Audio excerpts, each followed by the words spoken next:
बिस्मिल्लाहिर्रहमानिर्रहीम, अस्सलामुअलैकुम नाजरीन। द लास्ट स्टार में खुश आमदीद। मैं हूँ हमजा तारड़, मेरे साथ मौजूद हैं सीनियर तज्जियाकार राना अजीम साहब। नाजरीन, 2 दिन पहले नैब लाहौर के बाहर हंगामे में पत्थर कहाँ से आए ये पहेली अभी तक नहीं सुलझ सकी है। हंगामे में इस्तेमाल होने वाले अहम तरीन हथियार यानी पत्थर की कहानी का ड्रॉप सीन अभी तक नहीं हुआ कि वो पत्थर किसकी गाड़ी में आए थे। लीगी एमपीए मिर्ज़ा जावेद साहब का नाम सामने आ रहा है, जिनकी गाड़ी में ये पत्थर लाए गए हैं। कहा जा रहा है कि वो उनकी गाड़ी थी। इस बात में कितनी सच्चाई है उन्हीं से ही जान लेते हैं। मोहम्मद मिर्ज़ा जावेद साहब हमारे साथ मौजूद हैं। मिर्ज़ा साहब, बहुत शुक्रिया आपके वक्त का। कहिएगा कि वो गाड़ी आपकी ही थी, शॉपर आपकी गाड़ी में ही थे और शॉपर में था क्या? जी बिस्मिल्लाहिर्रहमानिर्रहीम। देखें, जो इन्होंने फुटेज बताई है, पहले नंबर पे तो मेरी गाड़ी नहीं थी, मेरे पास गाड़ी और है, और एक भी ऐसी फुटेज नहीं जिसमें पत्थर रखते हैं या मेरे किसी हाथ में पत्थर हो। ये हमें भी समझ नहीं आई ये क्या हुआ है। हम लोग पत्थर बरसाने वाले नहीं हैं, हम लोग फूल बरसाने वाले हैं। लेकिन ये जो वाकया हुआ है, हम अपने तौर पे भी इंक्वायरी कर रहे हैं। जैसे फयाजुल हसन चौहान साहब ने कहा जी 10 लाख रुपया तकसीम किया गया, ये फयाजुल हसन चौहान से पूछते हैं कि आपने 10 लाख किसको तकसीम किया, क्योंकि हम तो ना पैसे तकसीम करते हैं, इनको पैसे तकसीम करने की आदत है। जैसे ये डी चौक में पैसे तकसीम करके लोगों को लेकर जाते थे। हमारे साथ तो जो वर्कर आते हैं वो पार्टी के मुखलस कारकुन है और बगैर काल के आते हैं। अगर पाकिस्तान मुस्लिम लीग। मिर्जा साहब, ये बताइएगा, वो गाड़ी के पीछे जो 11 या 10 लिफाफे पड़े थे वो भी आपके नोटिस में नहीं है? वो किसके लिफाफे थे, वो गाड़ी किसकी थी, किसने रखे, या कुछ साजिश भी? मेरी बात सुने, पत्थर शापरों में नहीं होते, जितने जैसे दहा रहे हैं ना, पत्थर शापरों में नहीं होते। ठीक है, हमने सदके का बकरा दिया है, और जो गाड़ी ये दहा रहे हैं वो गाड़ी तो जाती उमरा के अंदर जा रही है, तो पत्थर गाड़ी जाती उमरा के अंदर लेकर जाने थे किसी ने। नहीं तो मिर्जा साहब, उन शापरों में आप कह रहे हैं कि गोश्त था सदके के बकरों का? नहीं, कुछ लोगों ने बकरे पहले जिबा किए हैं, वो वहां तकसीम किया है। हमने तो मौके पे बकरे जिबा किए हैं सदके के। मैं तकरीबन 9 बजे हमने बकरा जिबा किया पहला। बिल्कुल ठीक हो गया मिर्जा साहब। वो जो शापर थे उसमें क्या था? वो जो शापर थे, मिर्जा साहब राना अजीम बोल रहा हूँ, शापर में क्या था? सर, शापर हमने तो फूल लेकर गए थे। तकरीबन मेरे पास 2 मन से ज्यादा फूल थे। मेरे एक दोस्त है, 1.5 मन फूल तो उन्होंने भेजे हैं, मियां रऊफ साहब ने। बाकी जो फूल थे हमने शापरों में फूल पैक किए हुए थे, और हम पूरे रास्ते। आप बात दुरुस्त कह रहे हैं मियां। मैं जो हम पूछना चाहते हैं मिर्जा साहब, आपकी बात दुरुस्त है। मैंने हमेशा आपको देखा है, आपने फूल ही निछावर किए हैं। लेकिन वो जो गाड़ी में शॉपर पड़े हैं जिसमें अब वाज़े तौर पे वो डाले में नज़र आ रहा है पत्थर, क्या ये किसी ने साजिश करके रखे? वो गाड़ी किसकी थी? वो गाड़ी हम भी तलाश कर रहे हैं किसकी थी, क्योंकि जब पत्थर उधर से भी बरसाए गए, अगर ऐसा वाकया होता जिस वक्त हम पहुंचे हैं और मरियम साहबा की गाड़ी आगे गई है, चंद लोग थे, मरियम साहबा ने ऊपर से आना था उस जब अगर वो ठोकर न्याजबेग से आते ना तो बहुत ज्यादा रश थी। उन्होंने कहा कि हमने राशिद साइड से नहीं आना, उन्होंने ये शॉर्टकट रास्ता लिया। अगर ऐसा प्लान होता तो हमारे तो बेशुमार वर्कर उधर थे, तो ऐसा लाठीचारा या पत्थर कम बरसाए जाने थे। ठीक है मिर्जा साहब, आप ये कह रहे हैं कि वो गाड़ी जिसके अंदर शॉपर थे, जिसकी फुटेज चल रही थी, उस गाड़ी को नून लीग जानती ही नहीं है। वो डबल कैबिन काली गाड़ी किसकी थी? वो गाड़ी मिर्जा जावेद की होगी। आप जैसे मर्जी साबित कर, हमें झूठ बोलने की जरूरत नहीं है अल्लाह के फजल से। नहीं, वो गाड़ी आपकी नहीं है ना मिर्जा साहब? वो गाड़ी आपकी नहीं है ना? बिल्कुल मेरी गाड़ी नहीं है। फिर वो जाती उमरा के अंदर किस तरह चलेगी? वो गाड़ी जाती उमरा के अंदर किस तरह चलेगी? जुलूस में किस तरह शामिल? कुछ दोस्तों ने गोश्त लिया था, जो जिन्होंने बकरे किए उन्होंने कुछ तकसीम किया गोश्त। किसी ने गोश्त का हो कुछ, वो भी एक एमपीए था, उसने बकरे जिबा करके बाहर दिया, अंदर नहीं दिया। वो एमपी आप उसकी बात कर रहे हैं? वो जो एक जिनकी 600 नंबर गाड़ी थी, आप उसकी बात कर रहे हैं ना? 6000 नंबर जो गाड़ी? हाँ जी, नहीं, मैं ये काले डाले की बात कर रहा हूँ। अगर आपको हमारी डाला हमारा नहीं था, और ना ही वो जाती उमरा के अंदर गया है। नहीं, अंदर की फुटेज है ये, जाती उमरा के अंदर की। और उसके बाद यही डाला जो है, ये आप देखें, अगर टीवी पे देख रहे हैं तो यही डाला जो है वो पीछे नजर आ रहा है उसी जुलूस में मरियम साहिबा के साथ साथ। ठोकर न्याज बेग पे नैब ऑफिस के बाहर मौजूद है। जी, ये डाले में हम, ये नाम मेरा ये डाला है और हम नहीं जानते ये किसका डाला, और इसमें पत्थर फिर भी नहीं थे। ठीक है मिर्जा साहब, हमारे साथ रहिए। एक वीडियो हमारे पास है। जी जी जी जी मिर्जा साहब बताइए। जी जी। शापर में कभी आपने पत्थर इससे पहले आज तक देखा है? अगर हमने लेकर जाने होते, पत्थर लेकर जाने होते तो चंद शापरों में लेकर जाते।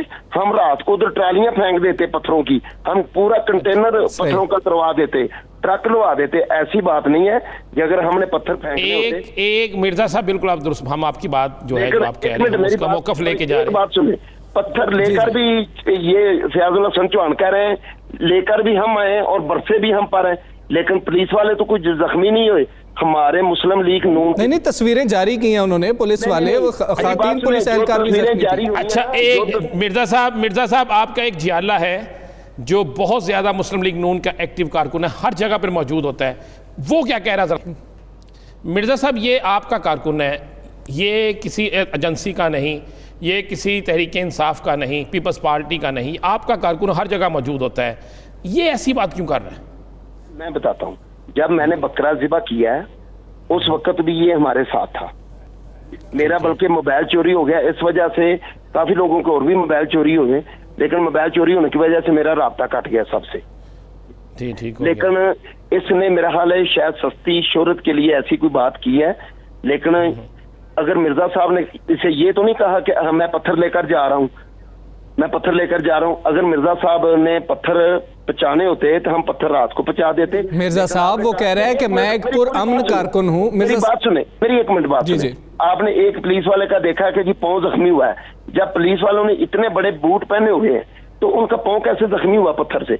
और मरियम साहबा की गाड़ी को जब मरियम साहबा ने वीडियो अपने मोबाइल से बनाई है, आपने देखा है कि पुलिस वाले ही पत्थर फेंक रहे हैं और आंसू गैस फेंक रहे हैं। अच्छा, यही एक बात है मिर्जा साहब, यही बात समझ से बाहर है कि जब पथराव हो रहा हो, जब गाड़ियां टूट रही हो, शीशे टूट रहे हो, तो मरियम साहबा किस तरीके से अपनी वीडियो अपने मोबाइल से बना सकती हैं? जब ये बड़ी ये मिर्जा साहब की तो समझ आती है कि वो लड़ाई में अपना सर भरवाने के लिए बाहर आ सकते हैं। मरियम साहब तो गाड़ी में भाई जब पत्थर सामने गाड़ी को लग रहे हैं, आपने देखा बुलेट प्रूफ गाड़ी का शीशा टूट गया, उसको भी दरारें आ गई। आप उस वक्त कहाँ थे? आप उस वक्त किधर थे?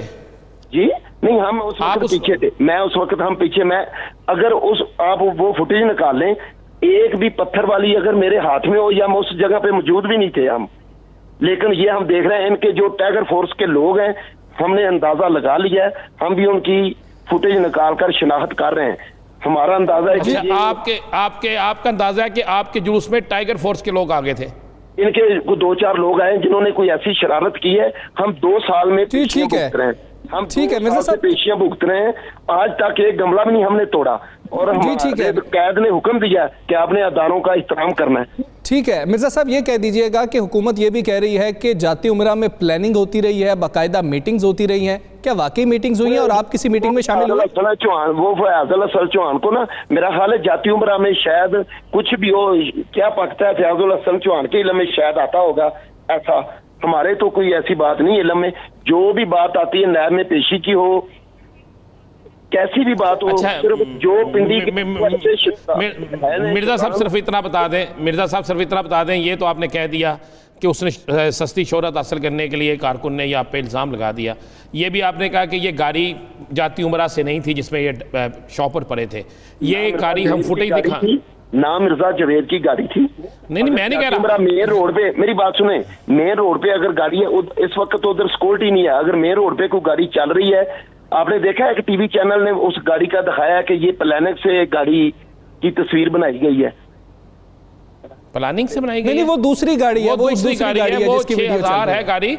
ये वो गाड़ी है, ब्लैक कलर का डॉला है जिसमें हम दिखा रहे हैं कि परे हैं और ये साथ साथ जुलूस में जा रही है। हम यही सब जानना चाहते हैं, इसका मतलब है जाती उमरा में सिक्योरिटी बेहतर नहीं की ना पुलिस ने? सिक्योरिटी नहीं है जाती उमरा के पास, सिर्फ 1-2 आदमी जो बैठे होते हैं इतने रश में, उसका क्या होगा? ये तस्वीर है जो मेन रोड की है।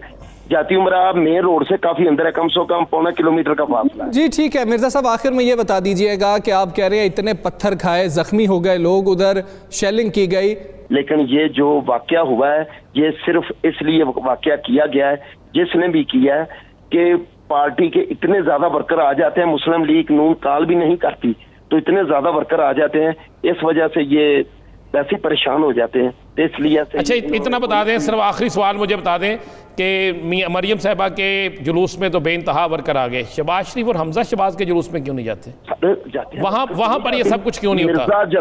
मिर्जा जवेद आप एक पेशी ऐसी बता दें शहबाज शरीफ की पेशी पर ना पहुंचे। नहीं, मैं कह रहा हूँ वहाँ पे हंगामा नहीं होता, इसमें यहाँ पे हंगामा क्यों हो गया? हंगामा हमने इस वक्त भी हमने हंगामा नहीं किया।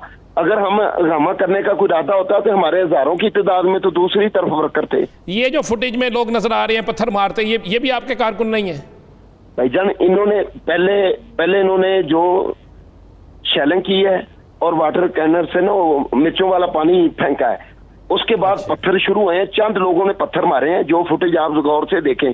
हम इन लोगों को पहचान रहे हैं कि ये लोग कौन है। हम चाह रहे हैं कि ये ठीक है, ये आपके नहीं है, ये इसका मतलब ये आपके नहीं है, ये आपके नहीं हुए ना फिर चंद लोग जो पत्थर मार रहे हैं। किसी को पत्थर बरसेगा तो आगे से फूल तो नहीं बरसाएगा कोई हमारे। जी ठीक है, मोहम्मद मिर्जा जावेद साहब कह रहे हैं कि वो गाड़ी भी नहीं थी जिनमें शॉपर मौजूद थे, और साथ ये कह रहे हैं कि जिन्होंने पथराव किया है वो भी नून लीग के कारकुन नहीं थे। हो सकता है कि टाइगर फोर्स के वो कारकुन हो सकता है उनको पैसे दे के बुलाया गया हो। नाज़रीन, अभी आपको हम एक तस्वीर दिखाते हैं जिससे ये मालूम होता है कि शायद ये कोई जागीरदार है जो अपने कमरे में लेटा हुआ है और उसके पांव दबाए जा रहे हैं, लेकिन हकीकत बिल्कुल ऐसी नहीं है। हकीकत कुछ मुख्तलिफ है। हकीकत क्या है, ये शख्स कौन है, ये कहाँ पर मौजूद है और ये वाक़या कैसे हुआ, जानेंगे राना साहब से। राना साहब कहिए, ये तस्वीर किसकी है, ये शख्स कौन है, कौन इतनी खिदमत कर रहा है इसकी? देखें हमजा, इसमें सबसे बड़ी चीज़ यह है कि नैब के दफ्तर पे हमला होता है।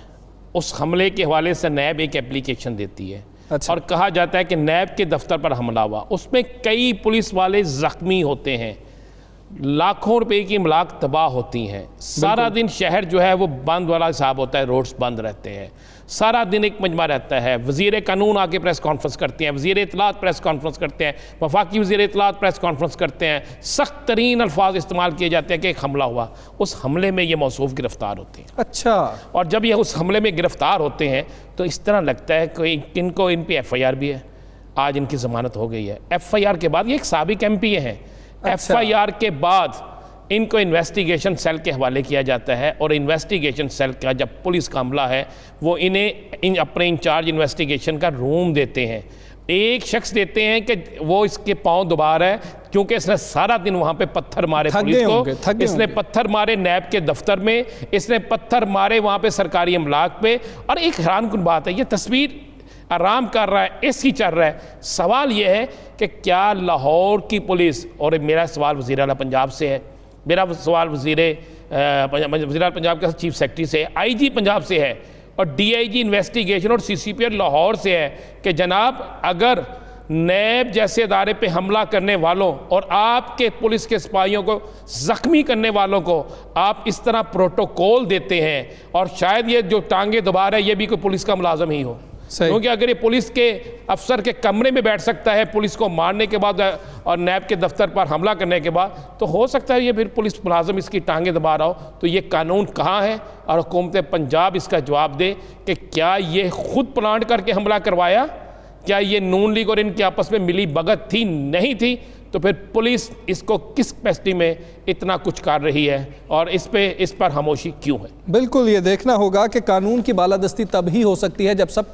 कानून एक जैसा हो, और जब बड़े दावे किए जाएं कि कानून के मुताबिक कार्रवाई होगी, तो फिर जो लोग गिरफ्तार किए गए और एक तरफ कहा गया कि इदारों पर हमला हो रहा था, तो इदारे पर हमला करने वाले के साथ अगर ऐसा किया जाएगा, पुलिस की जानिब से ही खातिर मुदारात की जाएगी, तो फिर सोचना होगा, सवालात भी उठेंगे। यहाँ वक्त हुआ ब्रेक का, हमारे साथ रहिए।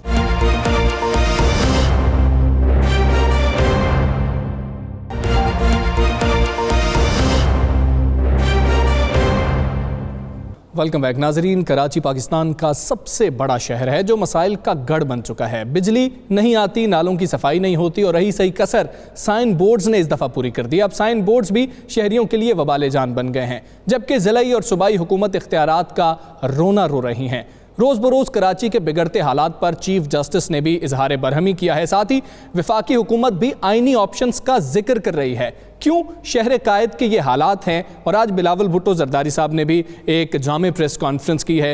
इन तमाम तर मामलात पर बात करेंगे। हमारे साथ मौजूद हैं पीपल्स पार्टी के सीनियर रहनुमा सईद गनी साहब। सईद गनी साहब, बहुत शुक्रिया आपके वक्त का। कहिएगा, पीपल्स पार्टी विफाक में मदद कर रही है या सहूलत दी जा रही है? मौलाना फजलुर रहमान के अल्फाज के मुताबिक कि बिल पास हो रहे हैं जो वफाकी हुकूमत बिल पास कर रही है, लेकिन वफाकी हुकूमत जवाब में कुछ आईनी ऑप्शंस का जिक्र कर रही है जो वो कराची में इस्तेमाल करने जा रही है। ये क्या हो रहा है? देखिए, पहली बात तो जो बिल्स की बात आप कर रहे हैं, अगर कोई ऐसी लेजिस्लेशन है जो पाकिस्तान के हक में बेहतर है और उसको हम अपने सियासी जो तजादात हैं उसकी नज़र हमें नहीं करना चाहिए। और पीपल्स पार्टी की हिस्ट्री रही है। मोहतरमा बेनज़ीर भुट्टो साहिबा जब अपोजिशन लीडर थी और गालिबन 16-17 सीटें हमारे पास असम्बली में थी और धांधली करके हमें उसमें हरवाया गया, नवाज शरीफ साहब वज़ीर आज़म थे, तब भी जब वो एक अमेंडमेंट ला रहे थे जिसमें 58(2)B को ख़त्म कर रहे थे तो पीपल्स पार्टी ने सपोर्ट किया था उस वक्त। हालांकि पीपल्स पार्टी उसकी बेनिफिशियरी हो सकती थी, लेकिन चूंकि उसूली तौर पर वो गलत आर्टिकल था, हमने उसकी नवाज शरीफ साहब की सपोर्ट की थी। तो ये पीपल्स पार्टी की हिस्ट्री है। अगर FATF के कोई ऐसी शराइत हैं जिसके लिए आपको कोई लेजिस्लेशन करनी है, हमने जो उन कवानीन में खामियाँ थी, जो गलत चीज़ें थी, हमने वो तरामीम करवाई और उसके बाद वो कवानीन मंजूर हुए। तो मैं नहीं समझता हूँ कि इसको हुकूमत के साथ कोई जिस तरह का तासुर शायद लिया जा रहा है कि मिली भगत हो रही है, वो गलत है। दूसरा, जो कराची की आपने बात की, देखिए मैं बड़ी अफसोस से कहना पड़ता है मुझे कि जो लोग खुद को कराची का वारिस कहते हैं, दावेदार कहते हैं, कराची से मुंतखब होने वाले नुमाइंदे कहते हैं, वही लोग कराची के मुतल्लिक गलत तासुर जो है वो पूरी दुनिया में फैलाते हैं, चाहे वो PTI के लोग हों, चाहे वो MKM के लोग हों। कराची में इश्यूज़ हैं, उसी तरह के इश्यूज़ हैं जिस तरह मुल्क के दीगर शहरों में हैं। अब आप कह रहे हैं जी नालों की सफाई नहीं हो रही। भाई, नालों की सफाई करना किसने, पहले ये तो तय कर लेना। हम तो हेल्प कर रहे हैं KMC की, वो चढ़ाई हम पे हो रही है, KMC से कोई पूछ नहीं रहा है।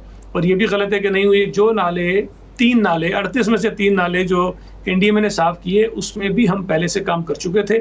फेडरल गवर्नमेंट ने कहा तो हमने NDMA को दिए। बाकी जो 35 नाले हैं उसमें हम काम कर रहे हैं और उसमें काफ़ी सारा काम हम कर चुके हैं। लोग कहते हैं कि साफ़ नहीं हुए, अब इसका मेरे पास कोई जवाब नहीं है। बिजली का मसला आप कहते हैं, बिजली फेडरल गवर्नमेंट रेगुलेट करती है, हमारे इख्तियार में नहीं है। सिर्फ कराची का इशू नहीं है, पूरे मुल्क में प्रॉब्लम है। सूबा सिंध के दीगर ज़िलों में कराची से ज़्यादा क्राइसिस है बिजली के, लेकिन बात सिर्फ कराची के लोग करते हैं, बाकी पूरे मुल्क की बात नहीं होती है। साइन बोर्ड्स की आपने बात की, देखिए साइन बोर्ड्स के लिए सुप्रीम कोर्ट में कमिश्नर साहब ने भी बताया था, कमिश्नर कराची ने, कि सुप्रीम कोर्ट का एक फैसला आया। उन्होंने कहा जो पब्लिक प्रॉपर्टी है उस पर से साइन बोर्ड्स हटा दिए जाएं, हटा दिए गए। जो प्राइवेट प्रॉपर्टी है उस पर सुप्रीम कोर्ट की तरफ से पाबंदी नहीं थी और अब जितने साइन बोर्ड्स लगे हुए हैं वो प्राइवेट प्रॉपर्टीज पर लगे हुए हैं। दूसरी हैरत की बात ये देखिए, कोई सुप्रीम कोर्ट की जजमेंट अगर आती है तो उसको पूरे मुल्क में नाफिज होना चाहिए। ये सिर्फ कराची के लिए क्यों है कि ये साइन बोर्ड भी नहीं होने चाहिए, बाकी पूरे मुल्क में लगे हुए। तो मैं ये समझता हूँ कि कराची को या पूरे सूबे सिंध को सिंगल आउट नहीं करना चाहिए। जिस तरह के इश्यूज अगर आप कराची में महसूस करते हैं, उसके मुतालिक किसी की कोई राय है तो वो राय पे पूरे मुल्क के लिए होनी चाहिए। सईद गनी साहब, आज बिलावल भुट्टो साहब ने अपनी प्रेस कॉन्फ्रेंस में खदशा जाहिर किया कि हमें महसूस हो रहा है, खदशा जाहिर किया कि शब खून मारने की कोशिश की जाएगी, डाका डाला जाएगा इख्तियारात पे सिंध के। क्या कोई ऐसा मामला सामने आ रहा है? देखिए, ये एक सवाल किया गया था एक सहाफ़ी की तरफ से उस प्रेस कॉन्फ्रेंस में, और जो बात अटॉर्नी जनरल ने कही, जिसका हवाला आपने भी दिया अभी शुरू में, अगर उसको सामने रखें तो उन्होंने कहा कि हम आईनी और कानूनी जो है ऑप्शंस पर गौर कर रहे हैं जी। मुझे समझ में ये बात नहीं आती कि आपने गवर्नेंस का फैसला इस बुनियाद पे करना है कि बारिशें हो गई थी और पानी खड़ा हो गया था कराची की 4-5 सड़कों के ऊपर, इसलिए जो है वो हमें ऑप्शंस पर गौर करना चाहिए। पूरे मुल्क में 50 रुपए से बढ़ के चीनी 100 रुपए किलो हो जाए और कमीशन बन जाए, रिपोर्टें आ जाए, कोई कार्रवाई ना हो, उसको आप अच्छी गवर्नेंस कहेंगे? गंदम पैदा होते ही पंजाब में 76% गंदम पैदा हुई है इस मुल्क की। इस साल जो पैदावार है उसकी 76% गंदम में पैदा हुई है, पंजाब में पैदा हुई है। और नई फसल उतरने के बाद पंजाब के अंदर गंदम का बुहरान पैदा हो जाता है। ये नाअहली नहीं है किसी हुकूमत भी, इस पर एक्शन होना चाहिए, इस पर गौर किया जाना चाहिए। पूरी दुनिया में पेट्रोल लेने वाला कोई नहीं था, हमारे पास पेट्रोल जो है वो मैसर नहीं था लोगों को। इस किस्म के जो इक़दाम हैं वफाकी हुकूमत के या PTI की सूबाई हुकूमतों के, उस पर कोई बात नहीं होती है। लेकिन बरसात हो गई, चूंकि 4 सड़कों पे पानी खड़ा हो गया, इसलिए सूबा सिंध के जो है हुकूमत नाअहल है, इसलिए जो है वो कराची को जो है वो टेक ओवर कर लेना चाहिए, कराची को कॉलोनी बना लेना चाहिए। मैं ये समझता हूँ कि इससे बदनीयती वाज़ेह होती है। अगर गवर्नेंस की बुनियाद पे कोई फैसला होना है तो सबसे बुरी गवर्नेंस वफाकी हुकूमत की है, उससे बुरी गवर्नेंस पंजाब की गवर्नमेंट की है, उससे बुरी गवर्नेंस KPK की गवर्नमेंट की है। कहीं आपको हुकूमत नाम की चीज़ नजर नहीं आती। सूबा सिंध की इस मुल्क में जितनी हुकूमतें इस वक्त चल रही है, सबसे बेहतरीन कवानीन के मुताबिक, आइन के मुताबिक, जो पॉलिटिकल एक विजन है उसके मुताबिक अगर कोई गवर्नमेंट चल रही है तो वो सूबा सिंध की हुकूमत है। लेकिन और ये सईद गनी साहब, चीफ जस्टिस साहब ने तो काफी इज़हार बरहमी किया, वफाकी हुकूमत ने तो कुछ नहीं कहा। चीफ जस्टिस साहब ने कहा कि सिंध में कोई काम ही नहीं हो रहा है। फिर जो नाले आपके पास थे वो भी चीफ जस्टिस साहब ने कहा कि इस पर भी NDMA सफाई करे, आप सहूलत देंगे। और जो ऊपर तजावुजात थी उनके ख़त्म करने का मामला आया तो फिर एडवोकेट जनरल सिंध की जानिब से कहा गया कि हम जब तजावुजात हटाने जाते हैं तो हमें आगे से मारा पीटा जाता है। फिर हुकूमती रिट की बात आ गई कि हुकूमती रिट ही वहाँ पर मौजूद नहीं है। देखिए, ये पूरे मुल्क में होता है, पूरी दुनिया में होता है, जहाँ पर इंसानी बस्तियाँ आबाद हों, चाहे गैर कानूनी क्यों ना हो। ऐसा तो नहीं है कि आप जाएंगे, उनको कहेंगे आप उठे और वो आराम से फूल आपको पहना कर कहेंगे अच्छा हम घर छोड़ के जा रहे हैं। कहीं नहीं होता, सामने से रेजिस्टेंस होती है, झगड़े होते हैं, लॉ एंड ऑर्डर की सूरत हाल पैदा होती है। और ये किसी भी हुकूमत के लिए पॉसिबल नहीं है कि अपने शहरियों के ऊपर गोलियां चलाए और उनके ऊपर डंडे मारे और उनको कहे तुम घरों से निकलो। ये तरीके, मुख्तलिफ तरीकों से चीज़ों को हैंडल किया जाता है। अगर इसको कोई हमारा फेलियर समझता है, आप इसको फेलियर कह दें। हम अपने लोगों पे गोलियां चला के उनको बेघर नहीं करेंगे। हम बिल्कुल चाहते हैं कि इंक्रोचमेंट खत्म हो, नालों पर से खत्म हो। हम चाहते हैं कि पार्क्स पर से खत्म हो जहां पर MQM ने करवाई इंक्रोचमेंट। हम चाहते हैं कि ग्राउंड से खत्म हो जहां पर MQM ने इंक्रोचमेंट कराई, सारी खत्म होनी चाहिए। लेकिन वहां पर इस वक्त हजारों खानदान आबाद हैं। और अगर हम ये जाके कहें कोई कि जी इनको उठाने से झगड़े हो जाते हैं, कोई कहे जी आपकी रिट ने, तो बिल्कुल आप इसको रिट का नाकामी कह दें। लेकिन मैं ये समझता हूँ कि ये मसला हर सूबे में है, हर शहर में है। कोई हुकूमत मुझे ऐसी बता दें जो जाकर हजारों लोगों के घरों को तोड़ना चाहे और सामने से लोग उसको रेजिस्ट ना करें, ये हो नहीं सकता। सईद गनी साहब, APC क्या आप देख रहे हैं, कब हो रही है APC आल पार्टी कॉन्फ्रेंस जो है ये डिले होती जा रही है। हुकूमत के खिलाफ एक इत्तेहाद जो बिलावल भुट्टो साहब ने कोशिशें शुरू की, वो हमें कोई नजर नहीं आ रहा। नहीं, देखें, मेरा नहीं ख्याल है कि कोशिशें कोई कारामद जिसको तासुर नहीं हो रही हैं।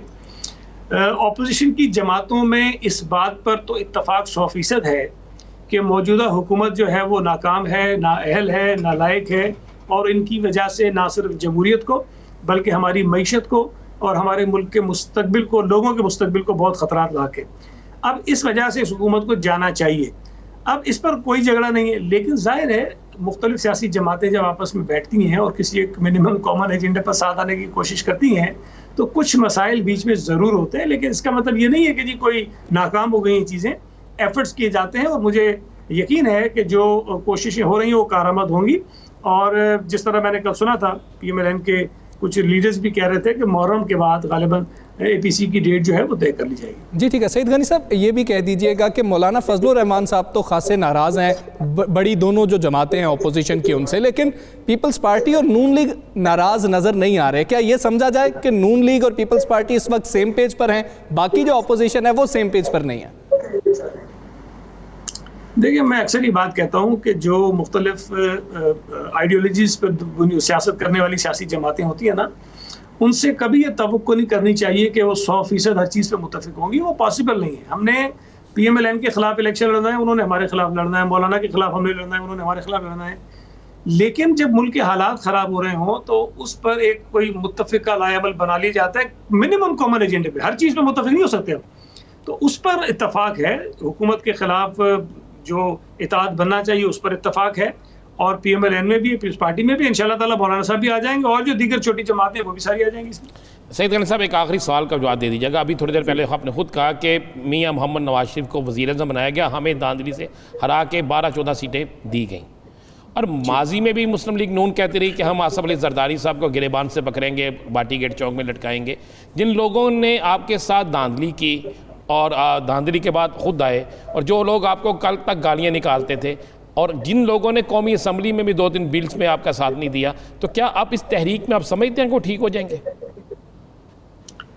मैंने अभी एक बात कही ना कि जी मिनिमम कॉमन एजेंडा होता है जिस पे इत्तफाक होता है। माजी में जो कुछ हुआ है, PMLN के कई रहनुमा उस पर माजरत भी कर चुके हैं, अफसोस का इजहार भी कर चुके हैं कि वो इस्तेमाल होते रहे माजी में। हमने भी ज़ाहिर है कि कुछ चीज़ें, बातें ऐसी कई ज़रूर होंगी जो शायद उनको नागवार गुजरी होंगी। लेकिन अगर हम पुरानी बातों को लेकर बैठ जाएँ तो फिर तो शायद इस मुल्क में हम आगे नहीं बढ़ सकते हैं। तो आगे की जो सूरत हाल होती है उसको मद्देनजर रख के सियासी जमातें फैसले करती हैं। और इस वक्त हम समझते हैं कि इस मुल्क को इस बात की ज़रूरत है कि अपोजिशन की जमातें अवामी मसाइल पर इकट्ठी हों और इस हुकूमत के खिलाफ जो है वो इकदाम करें। और सईद गनी साहब, ये सारा कुछ जो है ये मिसाक जमहूरियत और एक चार्टर और जो आपने बनाया था उसके बाद हुआ है। उस वक्त भी ये सारा कुछ तय हुआ था कि आगे से नहीं होगा, तो क्या अब भी ये मुत्तहिदा पोजीशन के बाद ये नहीं होगा या उसी मिसाक जमहूरियत की तरह ये भी ख़त्म हो जाएगा? देखिए, मैं आपसे गुजारिश करूँ कि नेक नियति से आगे बढ़ने के लिए अच्छे फैसले करने पर कोई पाबंदी नहीं होनी चाहिए। और अगर कल किसी ने कुछ गलत किया है तो इस बुनियाद पर हम ये नहीं कह सकते कि आइंदा हम उसके साथ नहीं चलेंगे। अगर आइंदा के लिए चीज़ें ठीक होने के लिए एफर्ट की जाते हैं, मिसाक जमहूरियत भी तो 88 के इलेक्शंस के बाद, 90 के इलेक्शंस के बाद, 97 के इलेक्शंस के बाद ही हुआ था ना। और कितनी तलखियां थी मोहतरमा के साथ, क्या क्या कुछ नहीं हुआ। उसके बाद ये सारा कुछ हुआ था, उसके बाद ही पीपल्स पार्टी नहीं मैं एक अर्ज करूं आपसे। देखिए, चार्टर डेमोक्रेसी के बाद वो कुछ नहीं हुआ जो उससे पहले होता रहा है। मेरा ख्याल है कि अगर आप इसको हमारी सियासी तारीख को 2 हिस्सों में तकसीम करें तो चार्टर ऑफ डेमोक्रेसी के बाद और चार्टर ऑफ डेमोक्रेसी से पहले तो आपको जमीन आसमान का फर्क महसूस होगा। तो सईद गनी साहब, ऑपोजिशन काफी कुछ सीख चुकी है, आप ये कह रहे हैं कि आप बहुत सीख चुके हैं, बहुत रिफाइन हो चुके हैं? मेरा ख्याल है कि इंसान सीखता ही रहता है और ये सीखने का मत जारी रहता है। जब तक मैं जिंदा हूँ मैं भी सीखता रहूंगा, आप जिंदा हैं आप भी सीखते रहेंगे। ना मैं ये कह सकता हूँ कि मैं मुकम्मल हो गए और मेरे अंदर सीखने की गुंजाइश नहीं है, ना आप ये कह सकते हैं। जी ठीक है, सईद गनी साहब ये कह रहे हैं कि सियासत में कोई दायमी दुश्मन दायम नहीं होता है। पीपल्स पार्टी के सीनियर रहनुमा सईद गनी साहब हमारे साथ मौजूद थे। बहुत शुक्रिया आपका। ब्रेक का वक्त हुआ है, स्टे विद अस।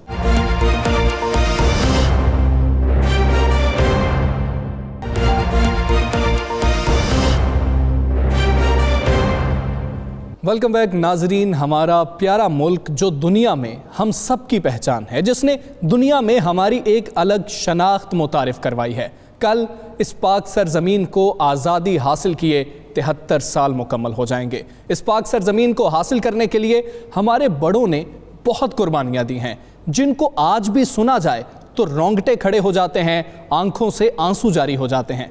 दुश्मन है जो पाकिस्तान के खिलाफ हर वक्त मुतहर्रिक हैं, और कौन है जो हर वक्त दुश्मन की आंख में आंख डालकर लड़ने को तैयार है। ये तो जज्बा है आज का, लेकिन एक जज्बा था 73 साल पहले का, जब ये मुल्क हासिल करने के लिए कुर्बानी दी गई।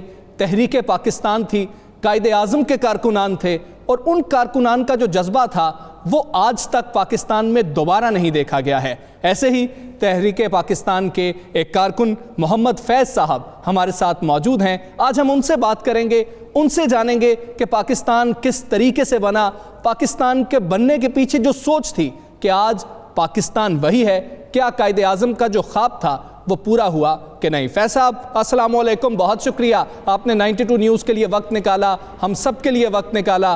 कहिएगा कैसे हैं आप, और क्या वो जज्बा था जब पाकिस्तान हमने हासिल किया? पाकिस्तान की तख्लीक होने में कल 73 साल मुकम्मल हो जाएंगे। इन 73 सालों में हमने जो कुछ देखा वो मैं आपको आंखों देखा हाल बताऊंगा। मेरा नाम मोहम्मद फैज़ है और मैं अमृतसर कूचा पुराना जेल खाना हाल बाज़ार का शहरी हूँ। तो 14 अगस्त 1947 को मेरी उम्र तकरीबन 15 साल से ज़्यादा थी और मैं MAO हाई स्कूल हाथी गेट में मैट्रिक का तालिब इल्म था। 14 अगस्त 1947 को बहुत कम लोगों को पता है कि उस दिन लाखों की तादाद में हमारे आबा-ओ-अजदाद ने, बच्चों ने, औरतों ने, बड़ों ने, बूढ़ों ने कुर्बानियाँ दी। सिखों और हिंदुओं ने बर्बरीत का मुजाहरा करते हुए हर कूचा गली बाजार खून से रंगीन थे। तो मैं आपको क्या बताऊं कि जो मैंने अपनी आंखों से देखा वो बयान के मैं बर्दाश्त नहीं कर सकता, ना मैं बयान कर सकता हूँ। इन्होंने इतने जुल्म किए कि इन्होंने मुसलमान आबादियों पे हमले किए। वहाँ पे इन्होंने जितने भी मुसलमान औरतें लड़कियाँ थीं उनकी बेआबरू किया, और जो जवान लड़कियाँ थीं वो इनसे नज़र बचा के महल्ले के गली कूचे में जो मस्जिदें जब ये हमलावर होते थे उन्होंने कुओं में छलांगे लगाकर अपनी पाक दामनी का सबूत दिया। यूं वो पाकिस्तान की खातिर अपने आप को कुर्बान कर दिया। 14 अगस्त के बाद सुबह को जब हमें पता लगा कि ये इलाके जो हैं ये हिंदुस्तान में चले गए हैं, ये पाकिस्तान में चले गए हैं। हमारे सालों के पास एक रेडियो था, उस पर अनाउंस हो रहा था और 27वीं की रात थी और बिल्कुल हर तरफ से शोर हुआ था। वो मुसलसल हमलावर हो रहे थे। हमारे महल्ले के 4 रास्ते थे, हार्ड गेट की तरफ से उन्होंने बार बार कोशिश की घुसने की, मगर हमारे जवानों ने उन्हें घुसने न दिया, क्योंकि हमारे मुसलमानों उस वक़्त तरीम जो थी वो तकरीबन 20% थी। तो सारे, क्योंकि पाकिस्तान एक ये हिंदुस्तान अमृतसर का शहर जो था वो बहुत बड़ा तजारती शहर था। दूर दराज से लोग खरीदो फरोख्त करने आते और ये सारे कारोबारी आदमी थे, तो तलीम की उनमें कमी थी। तो 14 अगस्त को जब ये हम वहाँ से 15 अगस्त को हम निकलने लगे थे, इससे पहले जो ट्रेन थी वो खासा रेलवे स्टेशन पे टोटली इन्होंने कत्ल कर दी। तो कोई बच्चा नहीं छोड़ा। मैंने अपनी आंखों से सबको कत्ल कर दिया इन्होंने। खासा रेलवे स्टेशन है, अमृतसर से दूसरा स्टेशन है खालसा कॉलेज के पीछे, वहाँ पे ग्राउंड में लैंड थी, वो वराने में, वहाँ पे इन्होंने, मैंने अपनी खुद आंखों से लाशों को देख, कोई ऊंधे मुंह पड़ा, कोई भागा जा रहा, दूर उसकी लाश पड़ी, यानी टोटली उन्होंने इन सब को कत्ल कर दिया, किसी का लिहाज नहीं किया। दूसरी ट्रेन में हम सवार हुए तो हमारे पास वो चंद एक सिपाही थे, वो इंजन के पास बैठे हुए थे, तो उनको पता था कि जो इससे आगे ट्रेन गई है वो सारी इन्होंने कत्ल कर दिया। तो वो हमारे ऊपर भी अटैक होते रहे। छियाटा रेलवे स्टेशन था, वहाँ पे ये कारखाने थे ऊनी कपड़ों के, दाएं बाएं बीच में से लाइन गुजरती थी। वो हम खतरे को जो बाम के जो हमें साथ लेके जा रहे थे। ये तो हुआ बिल्कुल इसी तरह। ये समझाएं हमें, आपने बड़ी कुर्बानियाँ दी, आपने लाशें देखी, आपके अपने जो है इस दुनिया से चले गए इस वतन की खातिर। क्या ये वो पाकिस्तान जिसके लिए इतनी कुर्बानियाँ दी, सारा कुछ हुआ, आप समझते हैं कि आज हम अपनी मंजिल तक पहुँच चुके हैं? नहीं, ये बिल्कुल गलत है। मेरी 73 साल उम्र, जो भी मैं 73 साल से देख रहा हूँ कि जो भी यहाँ आया उन सब ने, यानी आज तक शुरू से आखिर तक हर एक ने बहती गंगा में हाथ धोए हैं, कोई भी मुफलस नहीं है। सब ने अपने अखबार पर को परवान चढ़ाया अवाम की या पाकिस्तान बनने की, और या अपने कायदे आज़म के फज़ल पर इन्होंने कोई अमल नहीं किया। ये अपने खुद गर्ज निकलियाँ, किसी ने किसी की कोई मदद नहीं की। देखें, ये चाइना सन 1948 में आज़ाद हुआ, वो कहाँ से कहाँ पहुँच गया। हमारा डाका जो इनकी गलती से हुक्मरानों की गलती से 1971 में बिल्कुल आप दुरुस्त फरमा रहे हैं। फैज साहब, ये कह दीजिएगा कि पाकिस्तान को वो पाकिस्तान बनने के लिए जिसके लिए आप लोगों ने कुर्बानियां दी, कायदे आज़म का साथ दिया, अब हमें करना क्या होगा कि वो पाकिस्तान हासिल कर सकें? अब ये है कि पिछली बातों को छोड़े, आइंदा जो अब जो मौजूदा क़यादत है, मैं इस पे मुकम्मल एतमाद करता हूँ, क्योंकि ये बहुत मुश्किल क़यादत है। मगर ये है कि वो अकेला बंदा क्या करे, जब तक वो साथ न दें तो वो कैसे आगे बढ़ सकते हैं। खुदा की कसम, मैंने जितने भी हुक्मरान देखे हैं सब मफाद परस्त देखे हैं।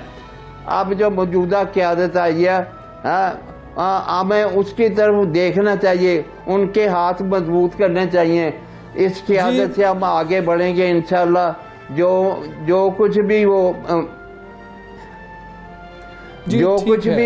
फैज साहब, बिल्कुल आप दुरुस्त फरमा रहे हैं कि हमें अपनी नीयत को दुरुस्त करना होगा, हमें पाकिस्तान को कायदे आज़म का हकीकी पाकिस्तान बनाना होगा। फैज साहब, आपने बहुत कुर्बानियाँ दी, आप हमारे असल हीरो हैं, पाकिस्तान के असल हीरो हैं। आप जैसे लोग जिन्होंने पाकिस्तान के लिए अपने आबाई घर को छोड़ा और पाकिस्तान हिजरत करके आए, हम सब आपको सलाम पेश करते हैं। नाज़रीन, यहाँ वक्त हुआ है ब्रेक का, हमारे साथ रहिए।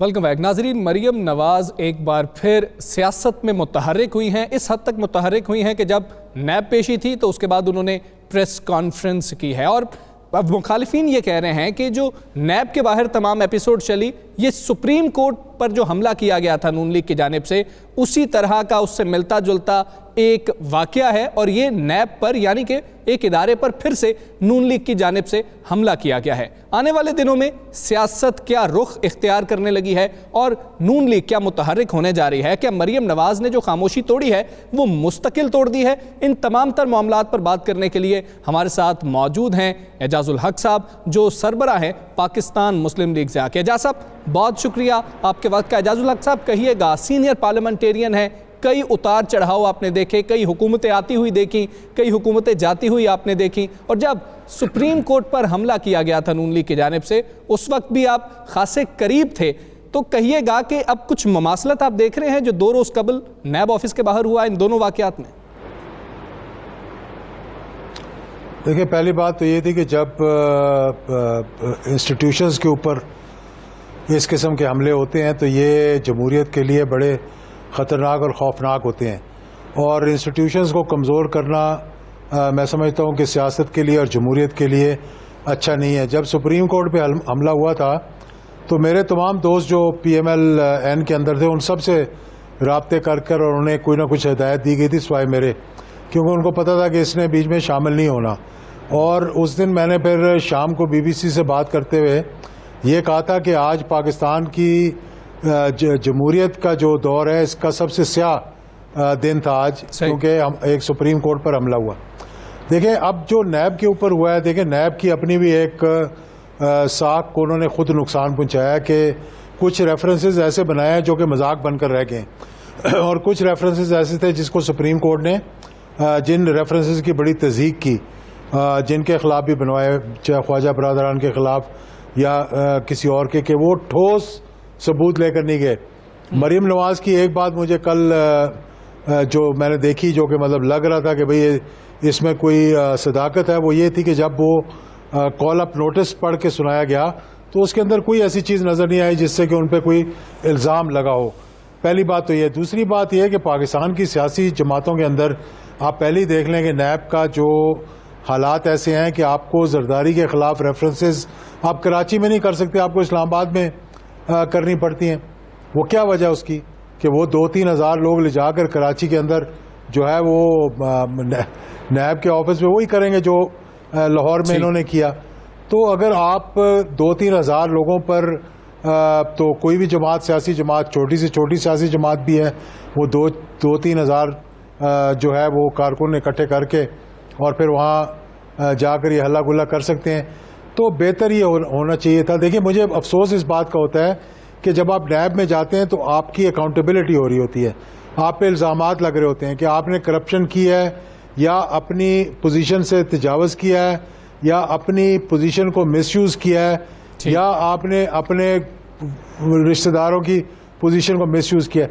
तो क्या इस पे कोई फ़ख्रिया बात है ये कि आप जाकर विक्ट्री के साइन भी बनाएं और वहाँ जाकर इंस्टीट्यूशंस के ऊपर हमला भी करें? तो मैं समझता हूँ कि ये एक अच्छी रवायत नहीं है जो पड़ रही है। इस पर हुकूमत को भी गौर करना चाहिए, नैब को भी गौर करना चाहिए और सियासी जमातों को भी देखना चाहिए कि कल ये ना हो कि आपकी नैब में पेशी हो और बाहर फिर अफवाज पाकिस्तान की का पैरा लगाओ या फिर आपकी नैब में पेशी हो। इजाज़ साहब, चूंकि आपने सुप्रीम कोर्ट हमले के वक्त भी बिल्कुल आपने दुरुस्त कहा कि आपने स्टैंड ले लिया था, चाहे आप इनकी जमात में थे, इनके करीब तरीन थे।